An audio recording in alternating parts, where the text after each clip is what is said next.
Good morning, it's Alex Woods here. I'm going to take a change from continuing with the series on the guidance note insofar as insolvency protection is concerned. So this is a video for straightforward financial mistakes solicitors. I'm holding back on part 8 because I want a little bit more data from the law firm claims management company that I'm consulting to, working with, before plunging in with that question. So today I am going to just, in quite a brief video, touch on a couple of pieces of case law that will be of interest to solicitors working within the financial mis-selling sector in order to help them address the question about what will the courts do, what are they likely to do if you do not avail yourself of alternative dispute resolution before issuing proceedings in payment protection insurance claims. Now, I'm going to refer to two key cases. One was a case with a lot of names in it, which you'll see on the video, so I'm not going to quote it to you now. But the judge in question was Waxman QC, and he, as well as dealing with particular issues of that case, or two batches of cases which he dealt with jointly, he also gave some general guidance on PPI claims insofar as whether the claimants had brought complaints properly and fully through bank's no complaints procedure before issuing proceedings. And I'm then going to go on to the second case, which is a case that was heard this year, in July of this year, Bins and First Plus, in which the judge gives specific guidance on that case that will be of relevance to this issue generally. So I'm going to just apply it to a batch of 3 cases that I'm running at the moment, all credit card cases, in order to flesh out these issues.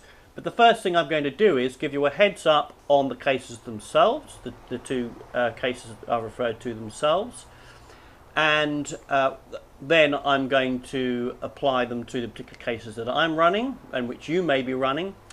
And finally, in this 3-part structured video bulletin, I am going to conclude a wrap up and think about thoughts for the future. Okay, right. So the first case, as I say, is Waxman. He was dealing with 2 batches of cases, and the issue was whether or not he should stay proceedings. I've got the cases here. You can download them easily enough on Barley if you're too tight to subscribe, like I am, to any of the other resources, case resources. And this is a case in which the judge concluded that the claimants had in effect brought proceedings purely for the purposes of trying to secure their costs. An offer had been made. I mean, it's just so crucial, I think, and any self-respecting litigator should be looking at the individual facts of every case. It's so crucial to distinguish the facts and cases one across the other, even if the after-the-event insurance industry doesn't. The facts of this case was that the claimants had made a claim at First Plus. They had then had First Plus get back to them within 4 weeks with an offer that was fair. And they had then, because the offer hadn't included for the solicitor's costs, the claimant decided to issue proceedings. They then, it would appear, looking from the case, that they made a claim for additional costs, or tried to inflate or amend the particulars in such a way that they were talking about more than just protecting their own cost position. But it does look rather as if that was bolted on once proceedings were underway. So it was an appeal from a county court to the Kingston upon Hull, a civil appeals centre, and Jeremy Richardson QC, His Honour Judge Jeremy Richardson QC, came up with conclusions. Now I'm going to just run to the key sort of conclusion here, really. You can, of course, read the judgments yourself. And I think this is the relevant quote. This case, all that is pleaded by way of the claim for damages is the losses incurred. There is no additional financial advantage pleaded by a claim under Section 140A. Indeed, in my judgment, all that a claimant would achieve is exactly the same as would be achieved under ordinary contractual damages. He touches on an issue that was raised, it would appear, of the potential unenforceability of this particular agreement, credit agreement, but it was incidental, really, to the substance and the thrust of the claim, which was, for potentially a higher award of damage. He doesn't think it would have made much difference, that argument or that issue, to the quantum. So, you can tell that I'm very much of a view that this case was decided on its facts, and it's hardly a surprise that the judge found in the way that he did. And he, teases out general conclusions by saying that there's a perfectly good scheme. He refers to the alternative dispute resolution scheme of the bank's own complaints process, and also the financial ombudsman schemes process, an important issue that I'll come on to afterwards. And he says, where is a perfectly good scheme that offers speedy justice and full redress, it should be used. It wasn't used in this case. That's Binns. Now, the other case was, there were two stays here, two batches of cases. One was actually stayed, and the judge found, the judge made no order as to costs in both cases. He found that in the first batch it was appropriate to stay the case post the Supreme Court ruling in Harrison, which is a key case that many solicitors out there will hopefully be familiar with. It was heard in favour of the bank Black Horse in 2012, I believe, at a Court of Appeal level, and the claimants appealed the decision. It has this has become subsequently redundant because the claimants have dropped their appeal to the Supreme Court, but the application in the first batch was to appeal it to the Supreme Court, the House Justice of the Supreme Court, and the issue here was whether the judge should grant a stay to the defendants pending resolution of that Supreme Court judgment in Harrison.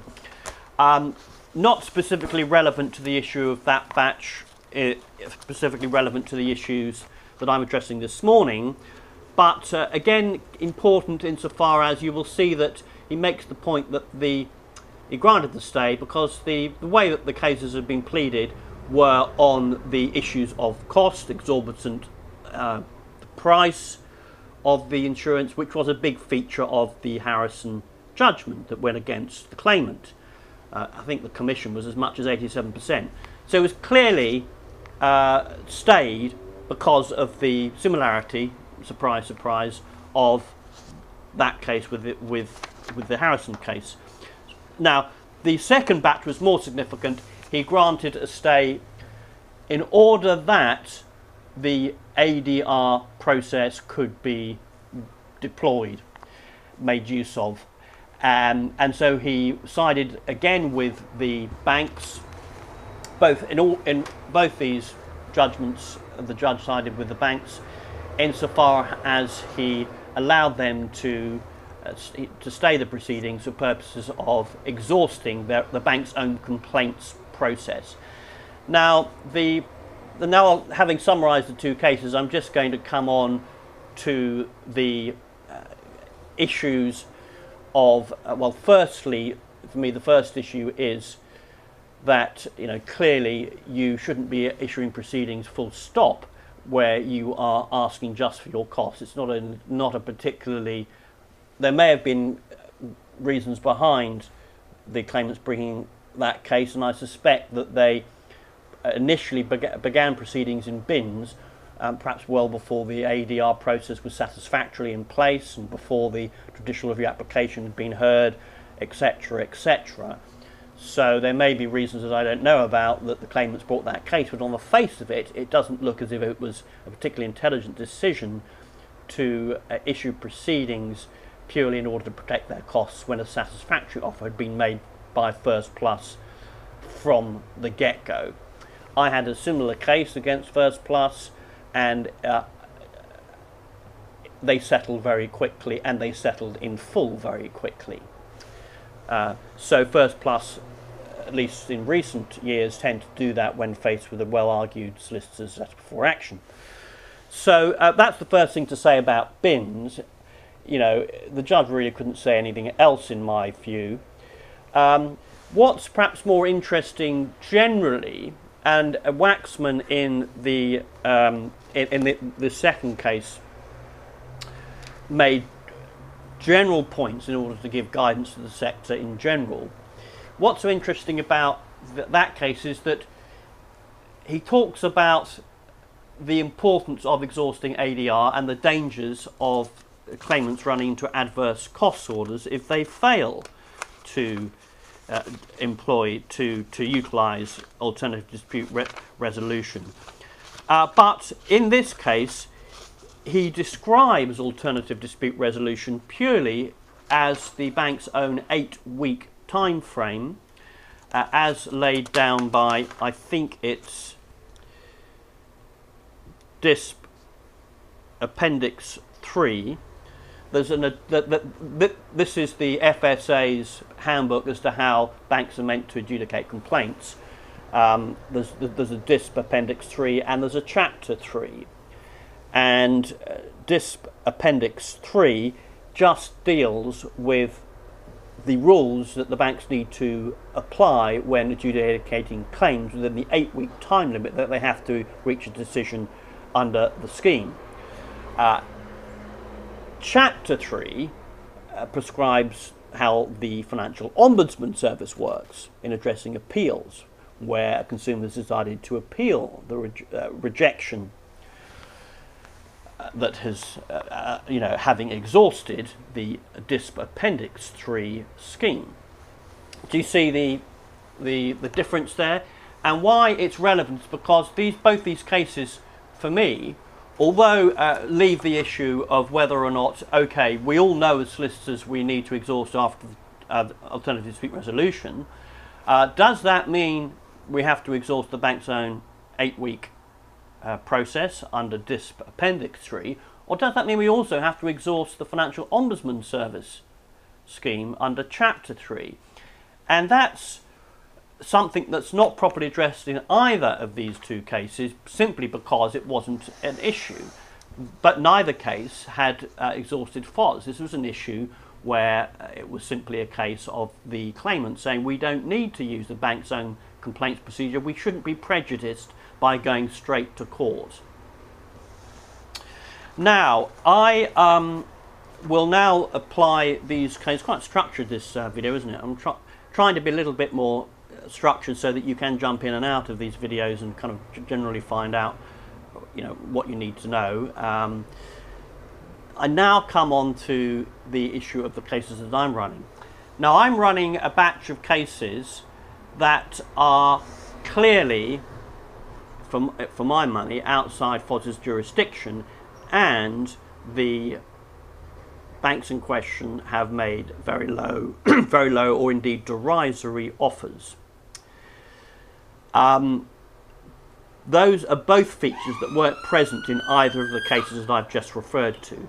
But I dare say, as financial mis-selling solicitors, you will be hitting up against banks, lawyers, telling you, quoting these cases at you, even flipping well, including them as enclosures in letters in response to your letters, correspondence, to try and force you down the channel of their own complaints procedure and then the Financial Ombudsman's complaints procedure. Indeed, in one of these cases, one of the defendant banks had pointed out, it was that they were representing Egg, pointed out that Egg had a reasonably good success rate of dealing with complaints. I think it was about 50%, and the judge therefore decided that the bank's own complaints procedure was a good one, a reasonable one. Now, as financial miscellaneous, we're all probably wondering, well, I'm not sure just how effective the bank's complaints procedures are, and do the judges really know what's going on? Anyway, in my cases, to come back to my cases, to distinguish them from these two cases, the costs are very low, if not derisory, and the bank's own complaints procedures have been exhausted. Across those three cases, none of them have been through FOS. That's a deliberate decision that I've taken as a litigator because of the age of these credit cards in question, pre-2000,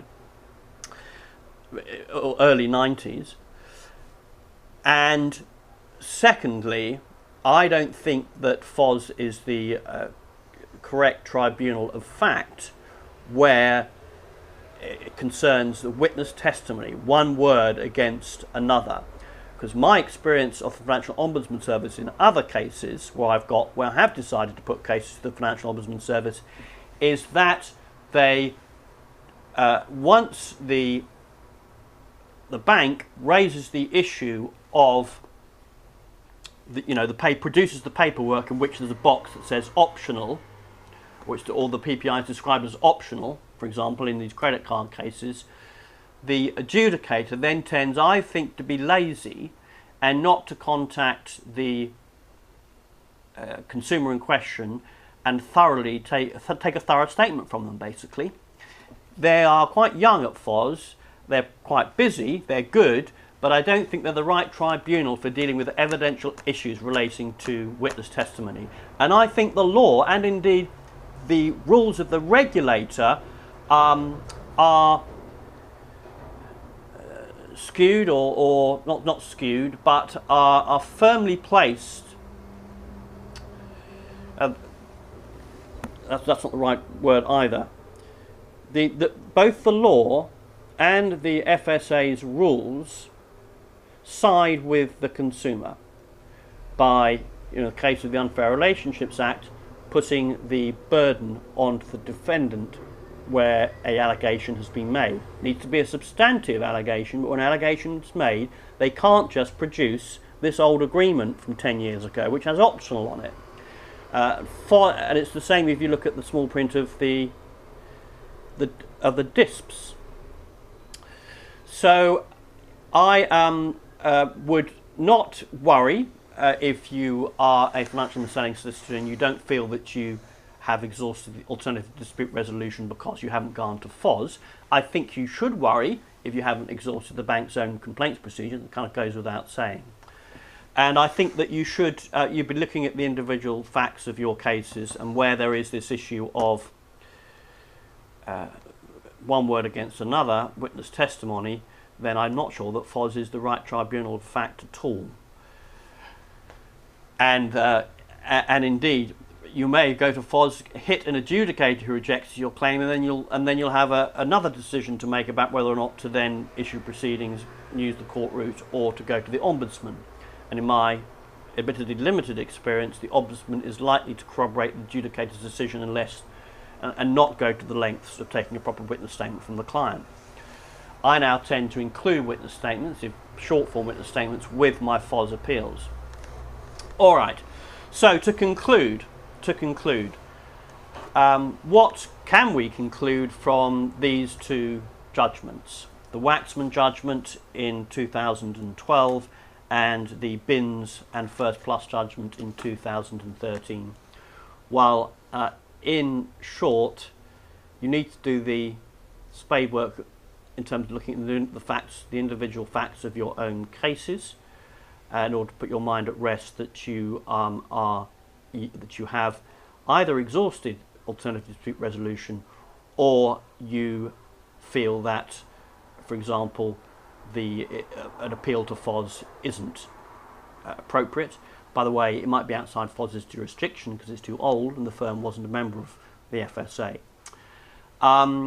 And the other point to conclude is, well, we don't yet know what Waxman might have said or Robertson might have said had the banks kicked up a fuss, because although the claimants had exhausted the bank's own complaints handling process, they hadn't gone through FOS, and that's a whole other question. So watch this space for a bulletin on that very issue. I will try and post again on these particular cases that I'm running when I'm further along down the track with them, and reflect back with hindsight on these issues that are raised in these two cases. Many thanks for your time today, and have a very good week. Cheers. Bye.